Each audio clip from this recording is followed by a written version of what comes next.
Les dessous de l'immobilier en Estrie. Une présentation de Cher au vent, créateur de votre extérieur depuis 1981. Les dessous de l'immobilier en Estrie au 1077 Estrie. Voici Jean-François Bérubé et ses collaborateurs. Bonjour tout le monde. Aujourd'hui à l'émission Les dessous de l'immobilier en Estrie, j'ai le plaisir d'accueillir M. Jean-François Poulain, urbaniste de formation. Et sans plus tarder, nous allons débuter l'émission avec M. Jean-Daniel Petit, président et cofondateur de B-Side et nouvellement copropriétaire du projet La-Haut Cabine à Racine en Estrie. Bonjour Jean-Daniel, comment ça va? Ça va très bien, merci pour l'invitation. Merci d'avoir accepté. Écoute, on lance des perches, on essaie toujours d'avoir des sujets intéressants. On te suit un peu dans l'actualité. Écoute, un gars de l'Abitibi, c'est bien ça? C'est bien ça. Un entrepreneur, vraiment intéressant. En fait, moi, ce que j'aime, Jean-Daniel, c'est de trouver toutes sortes de profils, toutes sortes de personnalités. Souvent, les gens nous abordent et disent « Ah, qu'est-ce que tu as fait, toi, pour avoir une réussite relative, si on pourrait dire? » Parce que souvent, les gens qui vont nous border, qui vont nous laisser croire qu'on a une forme de succès. Mais explique-moi ton parcours. Qu'est-ce qui t'a amené en Estrie à partir de l'Abitibi? Initialement, j'ai quitté l'Abitibi pour les études en design à Montréal, Ouais. qui m'a amené dans une carrière en communication, en publicité pendant près de 10 ans. Puis ensuite, j'ai quitté ce milieu-là pour lancer avec mon partenaire d'affaires, Guillaume Leblanc, à l'époque, une manufacture de canot-kayak. Donc, on a relancé en fait un projet qui existait en Ontario. Puis, bon an, mal an, on a fait évoluer cette entreprise-là. Et à l'intérieur de ce premier projet d'envergure entrepreneuriale, B-Side est né. Et c'est né sous une forme d'un magazine papier qu'on a lancé il y a 10 ans maintenant, quasiment. Et l'objectif, en fait, c'était de rallier mon Abitibi natal et le côté plus culturel de Montréal. Je dis, j'ai un pied dans la ville, un pied dans le bois. Intéressant. Donc, le magazine était un peu ma façon d'exprimer ces deux univers-là. Et ça a bâti une communauté. Puis après ça, on s'est dit peut-être que ce serait bien de se diversifier, de créer un lieu physique qui représente le magazine. Puis c'est comme ça qu'on a commencé à faire de l'immobilier. Mais ce que je trouve intéressant, je regardais le magazine que tu m'as apporté. En fait, c'est que vous faites parler le magazine dans le sens où que vous créez une image, j'ai l'impression que vous êtes capable de transporter ces images-là dans le monde réel. Je ne sais pas si tu comprends ce que je veux dire. Oui, on essaie du moins. On est des humains, on est grégaires. Fait qu'on aime se rassembler avec des gens qui nous ressemblent. L'adage le dit bien. Dans un ère de réseau social, les choses vont vite, il y a moins de profondeur. D'avoir un véhicule papier, ça permet de prendre une pause et ça permet aux gens qui, justement, peut-être partagent des valeurs similaires à nous, de se voir à travers cette marque-là, à travers le contenu qu'on crée. Et finalement, d'être en contact avec d'autres gens qui leur ressemblent. Puis, bon an, mal an, mais ça bâtit une communauté solide. Et après ça, en dialoguant avec ces gens-là, tu es capable de répondre à un besoin qui, pour nous, était de se reconnecter avec la nature. C'est un peu le besoin qu'on voulait. C'est ça, en fait. Puis pour ceux, en fait, qui voudraient aller voir, vous avez un site web, j'imagine, B-Side, la revue, en fait, c'est que ce que je trouve vraiment intéressant, c'est que on a des entrepreneurs qui investissent en immobilier, qui ont à peu près toute la même passion de créativité, de développement, mais qui arrivent tous par des chemins différents. Et puis vraiment, ce que je sens de votre côté, c'est vraiment le côté artistique qui vous a attiré vers l'immobilier. Oui, puis un côté un peu plus, je pourrais dire, senti, moins éphémère. C'est comme un peu avec le magazine, il y a quelque chose de tactile, quelque chose d'émotionnel versus les écrans. Et j'aime vraiment le côté patrimoine bâti. T'sais, pour moi, un bâtiment, il y a quelque chose de sérieux quand même. Ça reste pendant plusieurs années. C'est bien bâti, il y a un héritage. Ça marque un terroir, ça marque une communauté. Donc, j'aimais cet aspect-là et de pouvoir faire sentir quelque chose. Puis souvent, c'est intangible. T'sais, les gens ils ont de la difficulté à décrire pourquoi ils se sentent bien dans un lieu. Mais moi, c'est ce qui m'attirait. Puis, on s'est dit, est-ce qu'on est capable de faire un mariage entre esthétisme, donc des lieux qui sont beaux architecturellement, mais des lieux aussi qui font du bien, donc tu te sens bien, tout simplement parce que c'est bien réfléchi, parce que tu es dans un cadre naturel aussi. Nous, on fait de l'immobilier en nature. Et je pense que ton premier projet, c'était dans Charlevoix. Dans Lanaudière, le dans premier. Dans Lanaudière, excuse-moi. Un projet architectural. Exactement. Sortait de l'ordinaire. De sortir, dans le fond, des sentiers battus. On a commencé avec un petit projet. Donc, on a fait l'acquisition d'un terrain dans Lanaudière de 1250 acres environ. Wow. Avec 2 lacs, une petite montagne dénivelée, tout ça.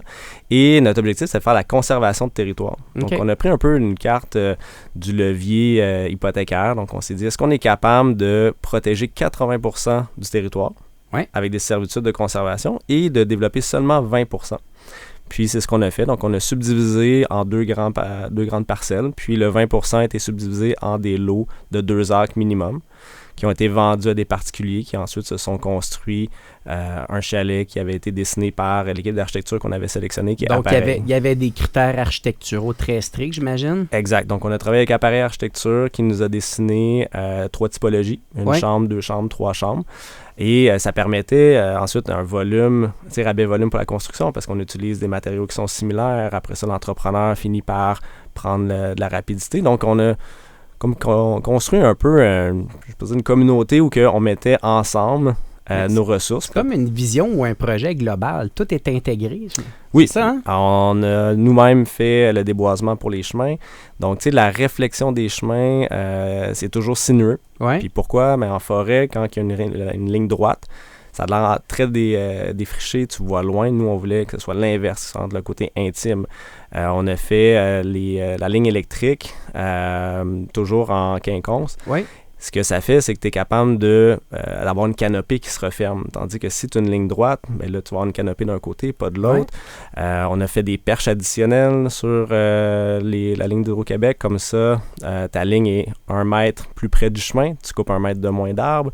Donc, toutes ces choses-là ont été réfléchies. Après ça, l'implantation des maisons également. Changer la réglementation pour être capable de placer les bâtiments avec une orientation solaire et non pas une orientation de la porte et devant le chemin. Ouais.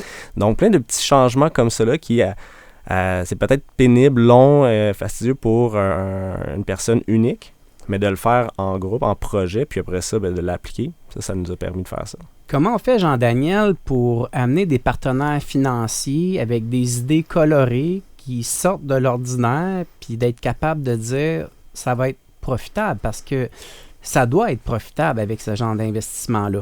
Totalement. Il y a différents niveaux. Je pense que dans notre cas, il y avait beaucoup de naïveté au départ. OK. Naïveté. Heureusement, parce que quand tu penses à tous les défis qui peuvent arriver, ça peut être un bloquant. Tout à fait. La naïveté mélangée aussi avec, je pense, une bonne dose de préparation. Et de questionner beaucoup de gens dans ton réseau, puis d'apprendre. Donc, dans notre cas, concrètement, pour acheter le terrain, on a trouvé un terrain et un propriétaire qui était prêt à faire une balance de vente. OK. Donc, déjà là, tu viens d'avoir parce qu'ils ont cru en votre projet, des gens partants. Exact, parce qu'on avait des valeurs, on a des valeurs environnementales, des valeurs... protéger le territoire. Et aussi de redonner un accès à la nature. Et c'est des valeurs que lui partageait. OK. Donc, quand on a fait l'acquisition du terrain, on avait en compétition 2 groupes qui venaient de Toronto, l'autre de Winnipeg, qui avaient une vision différente. Mais lui était prêt à attendre. Parce que nous, on avait peut-être besoin de plus de temps. Ouais. Et on n'avait peut-être pas les mêmes capacités. Donc, ça, c'est la première étape. La deuxième étape, ensuite, c'est de t'entourer de premiers investisseurs, des gens qui croient en toi personnellement, des gens proches. Ouais. Puis là, ensuite, le volet du magazine nous avait permis de bâtir une communauté. Donc, les gens, ils voyaient ce qu'on voulait faire. Donc, ça vous a servi de curriculum vitae d'une certaine façon, cette revue-là? Oui, d'une certaine façon. Ça a permis aux gens, au moins, de comprendre un peu plus nos motivations. C'était quoi les piliers. Oui. Puis là, ensuite, en vendant les terrains, on ne prenait pas nécessairement le risque de construction. Oui. Parce que là, les gens, une fois qu'ils achetaient le terrain, avaient l'obligation de s'auto-construire. Donc, ils étaient en relation avec l'entrepreneur. OK. Puis ensuite, les gens pouvaient y habiter. Oui. Donc, il y a des gens qui habitent là à temps plein, résidence principale. Mais la plupart, c'est des résidences secondaires. Puis la gestion locative, B-Side s'en occupe. Location court terme. Exactement. En fait, d'entrée de jeu, là, la gestion locative de tout ça, les gens le savent peut-être pas. Puis je pense qu'on s'est inspiré un peu de ça, mais les plus grands hôtels, souvent, les hôteliers sont seulement les gestionnaires, en fait. Ils ne sont pas propriétaires du bien immobilier, c'est ça? Totalement. Mais comme en immobilier classique, il y a plein de champs d'expertise différents. Donc, si un entrepreneur constructeur voulait être propriétaire immobilier, détenir tous ses immeubles, exact, il y aurait tellement de capital d'investi et de levier qu'il finirait par se diluer de sa propre entreprise parce qu'il y aurait besoin toujours d'investisseurs. Même chose, une fois que tu as ton bien immobilier, si tu veux l'opérer, ben, être un gestionnaire d'un parc immobilier, c'est un travail en soi. Ouais. C'est la même chose pour nous. Nous, on est un hôtelier en nature. On est comme un hôtel décentralisé. Puis là, au départ, ben, pour bâtir notre hôtel, on a dû faire du développement de terrain. Après ça, on a dû être contracteur. Puis après ça, on est devenu... C'est dangereux de se perdre, hein? Oui. J'ai l'occasion, comme je te disais, d'entrée de jeu, j'invite toutes sortes d'entrepreneurs, puis souvent, ceux qui vont se perdre, c'est ceux qui vont toucher à un peu de tout, plutôt que de se spécialiser vraiment dans une sphère et de se faire accompagner de d'autres spécialistes dans les autres sphères. Totalement. J'imagine que c'est un peu comme ça que vous l'avez décortiqué. Oui, je pense qu'il y a deux facettes à ça. La première, c'est que quand on a commencé, notre concept est un peu atypique. T'sais, on était avant la COVID. Ouais. C'était pas encore très commun de faire, je peux dire, de l'hôtellerie en nature. Il y avait, oui, du chalet locatif. Mais ça ne l'était pas du tout. On Et, l'oublie rapidement, mais ça ne l'était pas du tout. Donc, on n'avait pas de référent. Donc, c'est difficile après ça de dire, ben, je vais me spécialiser dans une seule chose. Ouais. Et on a fait l'erreur de penser qu'on devait tout faire nous-mêmes pour arriver à la vision la plus fidèle qu'on voulait. Maintenant, en rétrospective, il y a des gens qui sont bien meilleurs que nous pour faire du développement de terrain, pour la construction, tout ça. Mais surtout, c'est que les risques s'additionnent et c'est des risques qui sont différents. Ouais. Donc, quand tu arrives dans des situations comme la COVID ou dans des contractions de marché, des hausses de taux d'intérêt... Parce qu'on n'est pas à l'abri de ça, hein? Jamais. Et à la fin, ben, c'est que c'est difficile d'être le meilleur dans chacune de ces facettes-là si tu n'as pas 10, 15, 20 ans d'expérience. Fait que nous, on a décidé maintenant de se spécialiser dans le volet gestion locative, donc vraiment être un hôtelier en nature. Okay. Et on a pris une carte de l'industrie hôtelière classique, ce qui veut dire qu'on ne détient pas nécessairement l'actif immobilier. On peut prendre une part dans le montage financier, mais on prend, nous, la gestion locative. Donc, on met la bannière B-Side, qui est un gage de qualité. Ouais. Ensuite, la bannière vient avec notre équipe de service à la clientèle, de marketing, de gestion des opérations. Donc là, avec le volume, on est capable d'avoir une efficacité, donc meilleure rentabilité, mais aussi les destinations ont accès à des meilleurs talents. Et ça permet après ça de respirer un peu plus parce que la gestion locative, ça se passe le week-end, la haute saison, et ça peut devenir usant. C'est pas donné à tout le monde. Puis d'ailleurs, nous, on le voit, là, des gens qui se sont lancés dans la location court terme en se disant qu'ils allaient tout gérer.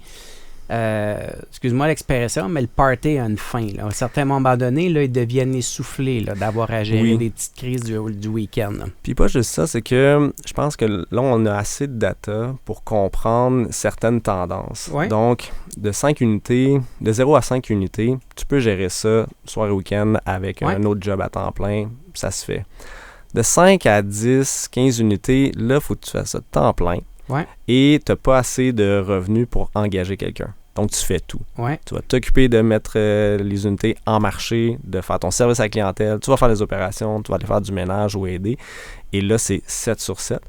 Et pour te sortir de ça, tu dois avoir là, entre 15 et 20 unités et un peu plus grand. Mais se rendre à 15 à 20 unités, c'est très rare en récréotourisme. Okay. Parce que c'est difficile à financer. C'est des refuges, tu es sur pilotis, donc ces micro-projets-là... C'est pas du financement conventionnel. Pas du tout. Okay.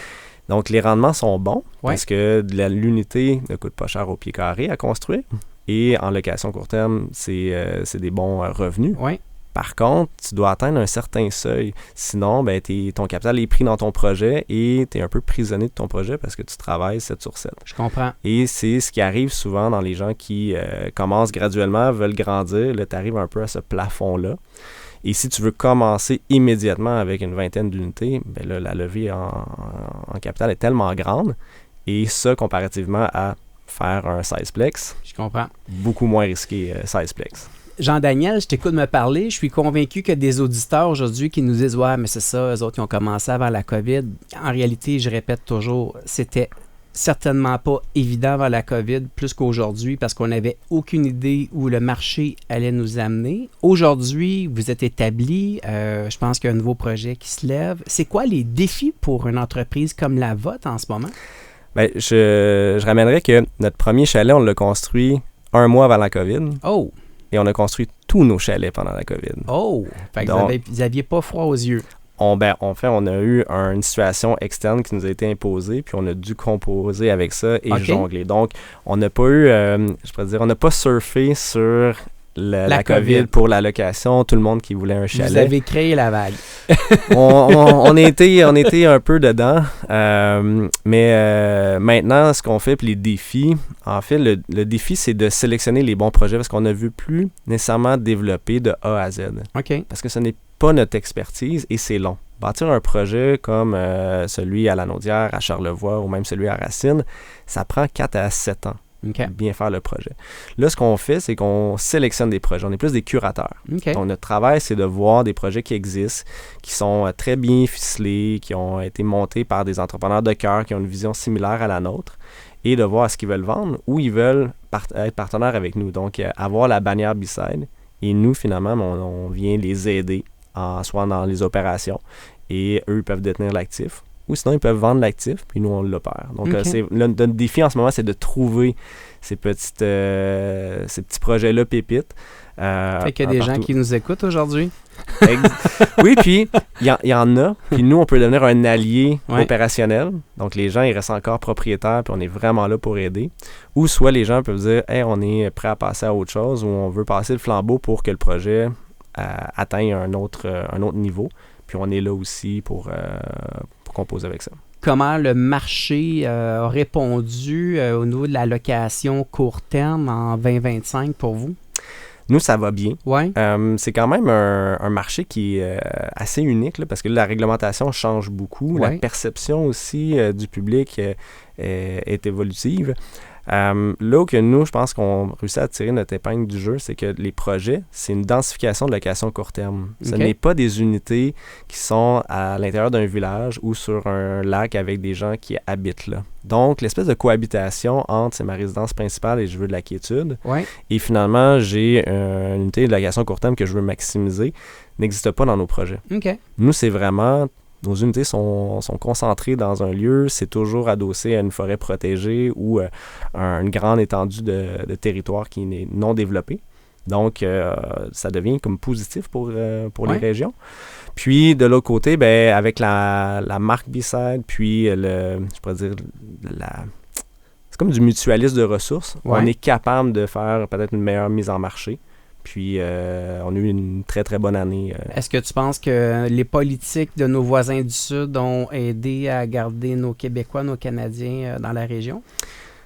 Certainement. Par contre, le tourisme externe est quand même important. Oui. Dans nos 3 projets, les Européens, les Américains sont présents. Donc, on voit vraiment cet intérêt-là pour la grande nature québécoise. Les régions aussi. Dans les cantons de l'Est, le projet à Racine, il y a tellement de beaux petits artisans, que ce soit la boulangerie, la fromagerie, la microbrasserie, tout ça, ben, les gens, ils veulent visiter. Ils veulent voir les lieux, ils veulent se promener.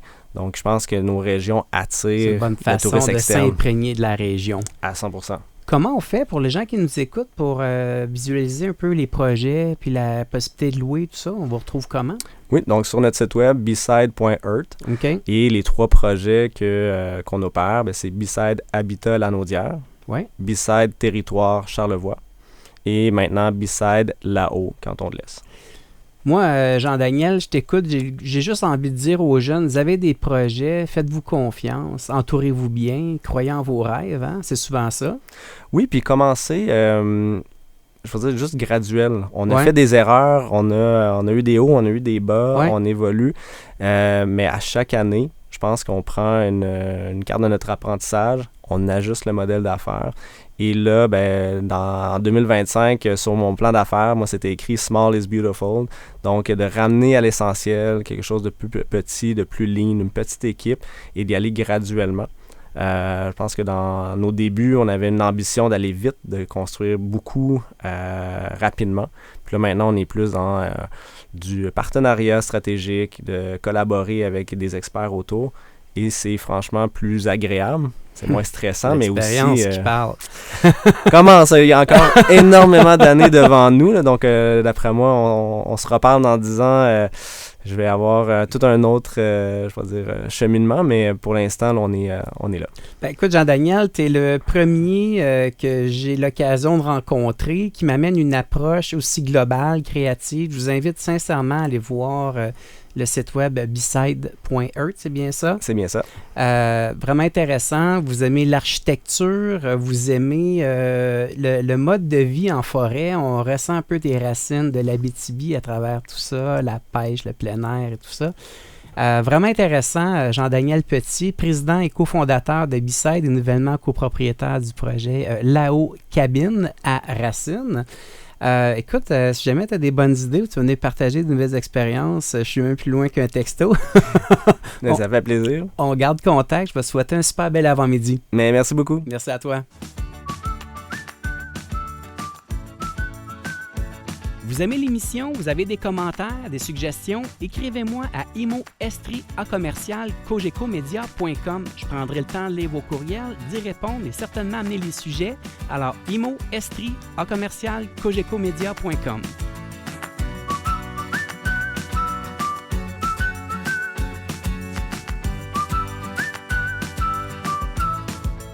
Nous sommes avec M.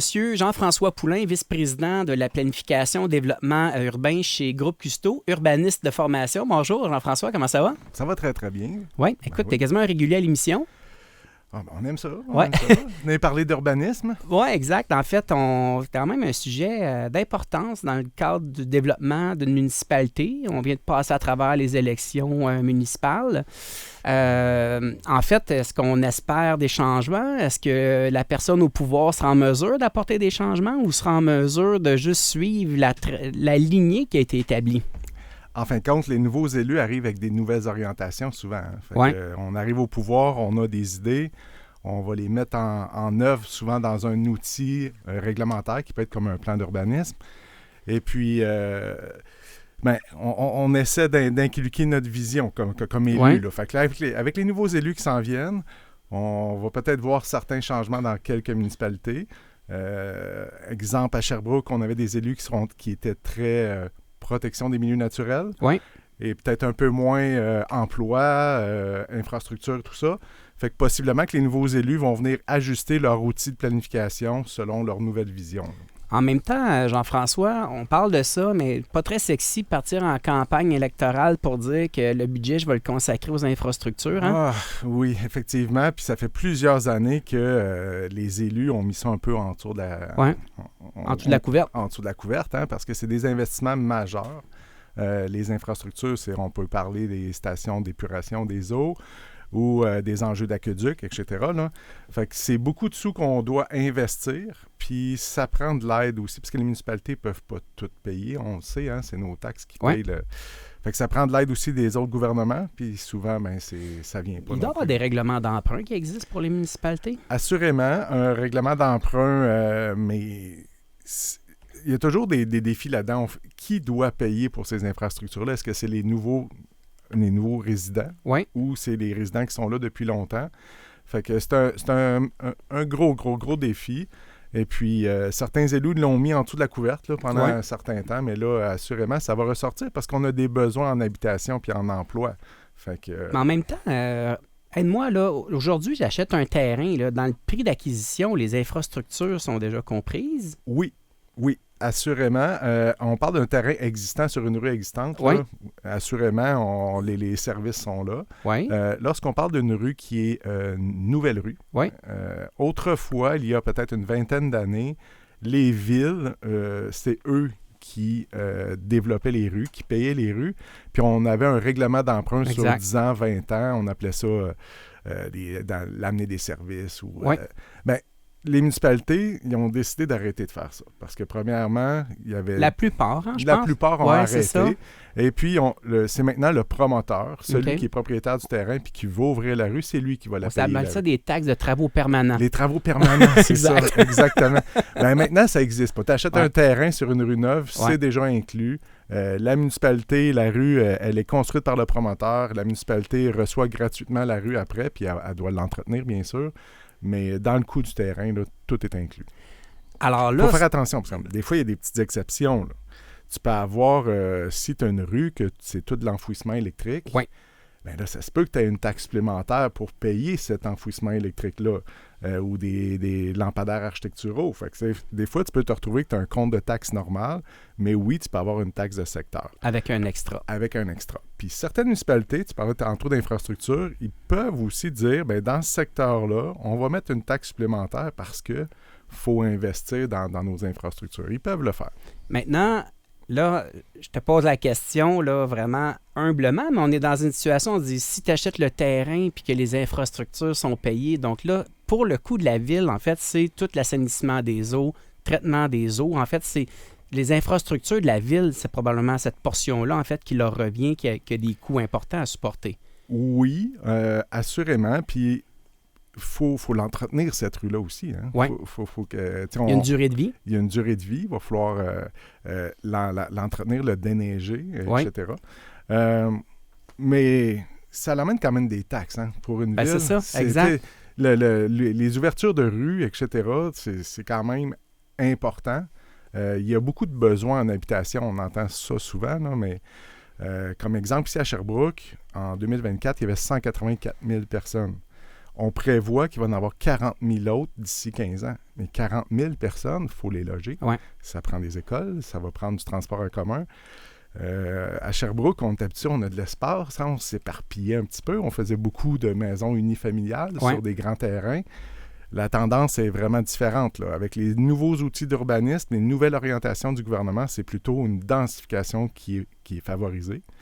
Et puis, vous avez déjà entendu parler des périmètres urbains. Là. C'est les limites que chacune des municipalités ont puis qu'on doit développer à l'intérieur de ce territoire-là. Sous une même municipalité. C'est ça. Dans une même municipalité. Exactement. Ouais. Ce périmètre urbain-là, c'est la limite qui fait en sorte que tout notre développement doit se faire dans ce territoire-là. Mais on est venu au fil des dernières années, exemple, protéger les milieux humides, protéger les cours d'eau. Fait que on diminue un peu l'espace constructible même dans notre périmètre urbain.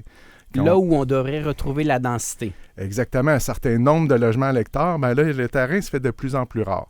Fait qu'assurément, les municipalités, s'ils veulent répondre aux besoins en nombre de logements, puis on a peu d'espace, ben ça va faire des terrains, des propriétés, des immeubles qui vont être beaucoup plus denses. Donc, plus d'habitations, plus de gens sur un plus petit terrain. En même temps, d'accentuer la densité, on doit avoir le système d'aqueduc puis de traitement des eaux qui peut accueillir tout ça. On là. n'a pas le choix dans un sens parce que juste le transport en commun, d'avoir un autobus qui va dans un secteur qui n'a pas assez de population, ça ne fonctionne pas. On le voit aussi dans la région de Montréal, il y a beaucoup de systèmes de transport en commun qui sont des gares, on va mettre service rapide par bus, tout ça, mais ça prend du monde pour que ça fonctionne. Ça prend du volume. Ça prend du volume, sinon on n'offrira pas ce transport en commun. Là. Fait que oui, la densification, c'est positif, mais c'est un changement de mentalité. Ouais. Nous, on est souvent habitués à avoir de l'espace, puis on n'aime pas ça quand il y a un immeuble plus haut qui regarde dans la cour arrière, là, mais il va falloir qu'on s'habitue. J'aimerais qu'on parle de plan d'urbanisme. Fait que Ouais. là, on est dans une situation où il y a déjà un plan qui est en place dans la ville de Sherbrooke. Ben, à Sherbrooke, ce qu'ils ont fait dans les dernières années, c'est qu'ils ont fait un plan d'urbanisme préliminaire qu'ils ont déposé au mois de juillet cet été. OK. Ce plan d'urbanisme-là, des gens comme moi, on aime ça, lire ça, mais Ouais. le commun des mortels, ça l'intéresse plus peu ou bizarre. moins, un peu bizarre. Mais pourtant, ça devrait les intéresser parce qu'une fois que le plan d'urbanisme qui va être adopté, bien, il y a des règlements qui vont découler de ça. Puis ce règlement-là, il va être applicable au propriétaire du terrain, va être applicable à celui qui va vouloir faire un projet sur Et son ça va terrain. avoir un impact sur la valeur marchande de certains terrains, certains secteurs et certaines Oui. propriétés. Si, exemple, on a décidé dans notre plan d'urbanisme que on va prendre, mettons, la rue King, qui est une rue, une artère, qui a souvent des grands stationnements ou tout ça, puis que là, on veut, au contraire, y ajouter de la densification, bien, on va peut-être autoriser un règlement avec plus de logements possibles, plus d'auteur. Ouais. C'est sûr que la ville, il faut qu'elle s'ajuste aussi, parce que si son tuyau dans la rue, il n'est pas capable de recevoir un gros immeuble, ben il va y avoir des investissements quand même. Peut-être te parler un peu de le plan d'urbanisme. Il faut se rappeler qu'un plan d'urbanisme, c'est au niveau de la municipalité. Mais tu as aussi des normes régionales, la MRC, Municipalité régionale de comté, qu'eux aussi ont un schéma d'aménagement. Puis quand tu montes encore plus haut, tu as le provincial avec les orientations gouvernementales. OK. Donc, exemple Sherbrooke, on a un nouveau plan d'urbanisme. Magog vient d'en faire un l'an passé. Mais tout ça, ça l'amène beaucoup de discussions sur des sujets particuliers. OK. On va souvent faire des politiques ou des plans directeurs qu'on va insérer dans le plan d'urbanisme. OK. Politique sur la protection des arbres, par exemple. Fait que le plan d'urbanisme, c'est un paquet d'autres petits documents qui sont intégrés là-dedans, puis qu'ensuite, il va y avoir des règlements qui vont être adoptés. Okay. Donc, Sherbrooke, avec la vision des élus qui étaient là dans les 4 dernières années, ont présenté un plan d'urbanisme. Les nouveaux élus vont regarder ça comme faux, vont dire est-ce que ça concorde aussi à nos visions, puis ils vont l'ajuster. Écoute, Jean-François, c'est vraiment intéressant. Je vais devoir te couper le temps d'une pause publicitaire. Pour ceux, en fait, qui sont curieux, vous êtes propriétaire de terrain, en fait, puis vous habitez la région de Sherbrooke, je pense que ça vaut la peine de rester à l'écoute pour savoir quel sera peut-être l'impact sur votre valeur marchande. Assurément. On se retrouve dans quelques instants. Merci. Les dessous de l'immobilier en Estrie, au 107.7, en direct ou sur demande avec l'application Cogeco Média. On parlait de plan d'urbanisme de la ville de Sherbrooke. Donc là, il y a eu un dépôt, ou il y a un dépôt qui s'en vient. En fin de compte, il y a eu un document préliminaire. Puis, au courant de l'année 2026, on va voir le document officiel. Petite parenthèse, est-ce que notre nouvelle mairesse aura le droit de regard avant le dépôt ou il est trop tard? Ah non, au contraire, je crois qu'elle va le regarder effectivement. Là. OK.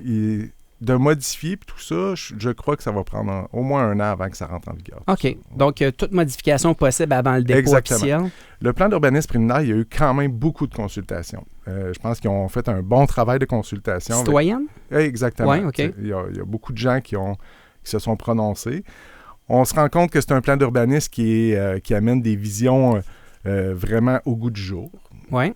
Par exemple, assurément, il y a des choses qui vont changer. On parlait de densification tantôt, mais pour le commun des mortels, si on décide qu'on veut diminuer l'effet îlot de chaleur, donc on veut diminuer les normes de stationnement, bien, il va falloir peut-être changer nos façons de voir l'auto. On est habitué de 2 cases par logement. Ça fait beaucoup de stationnement. Mais là, si on veut faire plus d'habitation, protéger plus d'arbres, il y a des éléments comme ça qui vont vraiment changer un peu nos façons de voir les choses. C'est intéressant ce que tu dis parce que mes bureaux sont situés sur le boulevard Lionel-Groulx, la construction d'une épicerie qui se fait présentement. Je suis surpris de voir à quel point ils ont prévu du gazon en plein milieu du stationnement. Là. Mon impression, c'est qu'il y aurait peut-être pu y avoir une quinzaine de cases supplémentaires facilement. Est-ce que je me trompe? Ce projet-là est très particulier parce qu'il y a quand même énormément de verdure pour un épicier. OK, alors c'est hors norme? C'est plus que la moyenne, effectivement. C'est pas une mauvaise impression. C'est parce que, oui, il existe des normes, des règlements dans le règlement de zonage, mais il y a d'autres outils aussi qui s'appellent les plans d'implantation et d'intégration architecturale. Okay. Ça, c'est lorsqu'on veut déposer une demande de permis, c'est une étape de plus. On doit présenter nos plans puis à un comité, puis au final aux élus. Puis nos plans, notre projet doit s'intégrer. OK. Alors là, c'est le comité qui peut décider, nous, on aimerait qu'il y ait plus de verdure, on aimerait telle chose. Fait qu'on peut rajouter des choses. Qui compose le comité? C'est toujours habituellement, il y a au moins 1 ou 2 élus, 1 ou 2 fonctionnaires, mais c'est des citoyens. Okay. C'est les citoyens qui doivent être membres de ça, puis eux ont un pouvoir de recommandation. Donc, ils vont recevoir les projets, ils vont les analyser, Et puis après ça, ben, ils vont dire au conseil, on est d'accord, on refuse avec telle raison, et c'est le conseil qui prend la décision au final, c'est pas le comité. OK. Mais ça rajoute quand même des étapes. Puis ça se peut que si on a un projet, puis qu'on doit passer à, comme on parle de l'épicier, bien Oui. lui, c'est la vision de cet épicier, de la ville pour ce terrain-là, c'était, vous parlez qu'il y a beaucoup d'arbres, là, c'est la canopée dans 10-15 ans. Les arbres vont recouvrir quasiment tout le stationnement. OK. Fait qu'il va y C'est- avoir moins d'effet îlot de OK, chaleur. donc mon là. impression était bonne. Effectivement. OK. On a rarement vu autant de plantations là, pour un épicier. Puis, les épiciers, hein, c'est des grandes bannières. Oui. Ils font des épiceries dans toutes les villes. Fait que pour eux, il faut qu'ils s'ajustent. Là, ils ont trouvé ça un petit peu rough à Sherbrooke. Là. Est-ce que ça a augmenté les délais d'obtention de permis? Énormément. Ah oui, OK. Énormément. Donc, il y a des coûts quand même importants liés à tout ça? Oui. Je pense que ça va être une belle épicerie, mais assurément, stationnement, oui, il y en a parce qu'on a fait un projet de stationnement partagé. Là, fait qu'on a quand même... puis les usages aussi, il faut qu'ils concordent bien ensemble. Là. Mais en même temps, Jean-François, la densité est quand même importante dans ce secteur-là? Oui, puis on a du transport en commun. En on plus, a une piste ouais. cyclable. OK. Fait que, au moins, il y a des possibilités pour les gens de se Alors, c'est un rendre. projet très innovateur. Oui, Ah oui, hein? oui, vraiment. Dis-moi, en fait, on parlait de plan d'urbanisme. Il y a d'autres étapes aussi. Hein? On parle des fois du CCU, il y a d'autres portions. Exactement. C'est quoi exactement? Ce qu'on a, on appelle ça souvent le parcours du combattant pour un entrepreneur ou un promoteur, c'est qu'on a tellement d'étapes à faire que des fois, on se retrouve à présenter nos dossiers au comité consultatif d'urbanisme, puis c'est Qui est le présenté... CCU. C'est le CCU, c'est présenté par les fonctionnaires. OK. Le fonctionnaire, on souhaite que ce soit celui qui a étudié le projet. OK. Mais souvent, dans les municipalités, c'est une présentation qui est faite, puis les fonctionnaires n'ont pas toujours les bonnes réponses à donner aux gens qui posent des questions. Je vais vous donner un exemple. On a eu un projet que c'est un immeuble multifamilial, une 50aine de logements. On proposait une aire d'agrément à l'extérieur. On la mettait à tel endroit pour certaines raisons. Puis le comité est venu dire, ben nous, on le voit pas là, on le voit plus là. OK. Par contre, l'urbaniste, il n'a pas pu répondre, le fonctionnaire, il n'a pas pu dire « Mais non, c'est pas là que ça va parce qu'on va être au nord, on va être à l'ombre, il n'y aura pas de soleil dans ta place publique. » Puis tantôt, le bâtiment à côté, mais c'est un autre immeuble, puis c'est les poubelles qui vont être là. Qu'est-ce que ça a fait? C'est que le comité a recommandé de tasser l'aire d'agrément. On retourne une deuxième fois pour leur expliquer que c'est pas possible de tasser. Donc, ça prend 1 mois, 2 mois, 3 mois, 4 mois. Puis là, ben, ce qui arrive, c'est qu'il y a des vacances d'été, puis il y a Noël. Ouais. Fait que des fois, tu peux te retrouver pour obtenir ton permis, c'est 6 mois, 1 an. OK. Donc, dans ta planification, ton banquier qui t'a emprunté ton argent là, Ouais. pour construire, puis qu'en fin de compte, tu pars ta construction 6 mois plus tard, c'est pas simple. Fait que des PIA ou des CCU, ça prend des CCU qui sont idéalement compétents, OK. et puis ça prend des PIA qui sont plus souples. PIA, c'est Plan d'implantation et intégration architecturale. OK. Les municipalités sont portées à en mettre des très robustes, là, des PIA. Faut simplifier. Puis on parle de municipalité, c'est partout pareil ou la rigidité peut varier d'une municipalité à l'autre? Elle peut varier de municipalité à l'autre, OK. effectivement. Mais c'est vraiment une mode là, de mettre des PIA là, dans toute la ville. Au début, c'était beaucoup dans des secteurs patrimoniaux, dans des centres-villes. Ouais. On mettait un PIA pour l'affichage. Là, les municipalités, ce qu'ils font beaucoup, c'est parce que les élus aiment ça avoir un pouvoir de négociation. Tu as le normatif, quand tu es conforme, tu construis. Mais quand tu ajoutes un PIA ou un CCU, mais là, c'est du subjectif.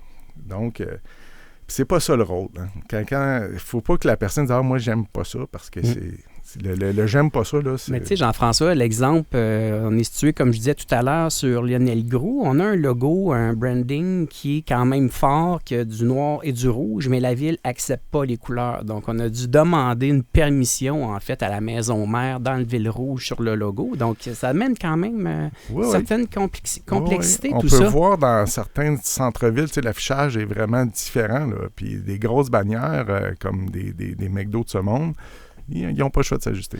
Et puis du même coup, puis là, on réalise la construction est complétée, puis ça peut prendre plusieurs mois avant qu'on ait la permission d'afficher nos logos sur les propres bâtiments. Ça, c'est une autre situation, là. Ben, en fin de compte, c'est la même chose. Si on doit passer par un comité, on se rajoute des étapes, effectivement. Ah, c'est ça. Alors, en fait, c'est intéressant parce que, tu sais, souvent, les gens nous voient un projet, c'est intéressant, on fait une bonne affaire, mais c'est de voir tout le travail qu'il y a eu en amont. Énormément. C'est gigantesque. Énormément. Puis des fois, on retourne à plusieurs reprises devant ces comités-là. Malgré le fait qu'une organisation professionnelle comme la vôtre, soyez prêts, maîtrisez bien la réglementation, vous frappez quand même des murs importants. Effectivement. On essaie le moins possible, mais... mais en même temps, c'est quand même... C'est Puis ça. je pense qu'il faut quand même... Tu sais, on parle de ça, mais il faut respecter quand même la démocratie, les règlements qui sont en cours. Puis en fait, on parlait... Je dirais que le CCU, c'est important aussi parce que ça fait une recommandation au conseil. Parce que si les élus décident qu'ils changent les règlements, puis des fois, c'est peut-être pas une bonne idée, mais au moins le CCU sert de tampon, vient dire... OK. C'est comme ça qu'on doit le faire. Puis cette obligation-là, c'est dans la loi. Là. Donc, chaque ville doit avoir un CCU. Puis en même temps, on parle des élus, mais ils ont souvent aussi des citoyens qui se plaignent avec des motifs qui sont valables, mais souvent, on n'entend pas beaucoup la majorité silencieuse. Effectivement.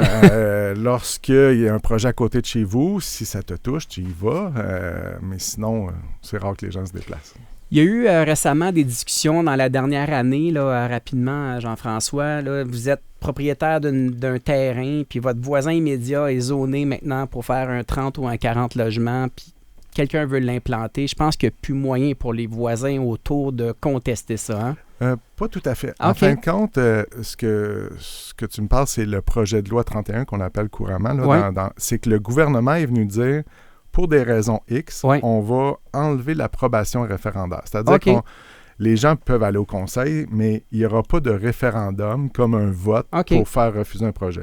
Mais ça, les municipalités, c'est pas sur l'ensemble de leur territoire. C'est dans des secteurs visés où c'est pour souvent des exemples, ils vont passer par ce processus-là lorsque c'est pour faire du logement social, du logement abordable.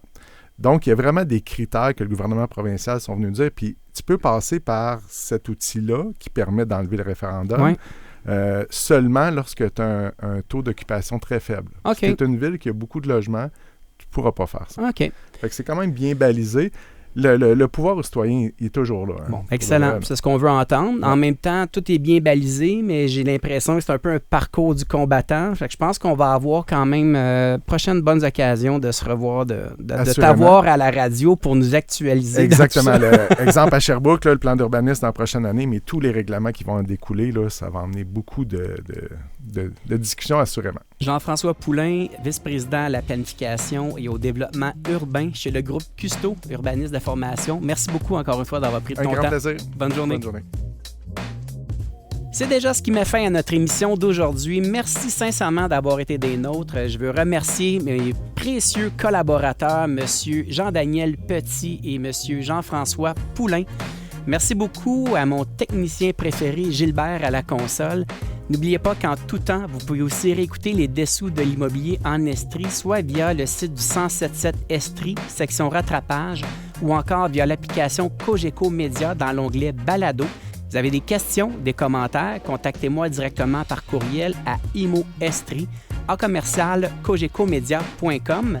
On se retrouve dès samedi prochain, 11h, pour une nouvelle émission Les Dessous de l'immobilier en Estrie. D'ici là, je vous laisse entre les mains de Priscilla Quirion qui vous accompagnera cet après-midi avec les classiques 80-90. Bonne fin de semaine tout le monde.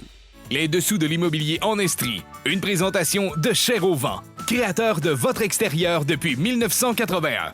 Rattrapez l'émission en balado au fm1077.ca.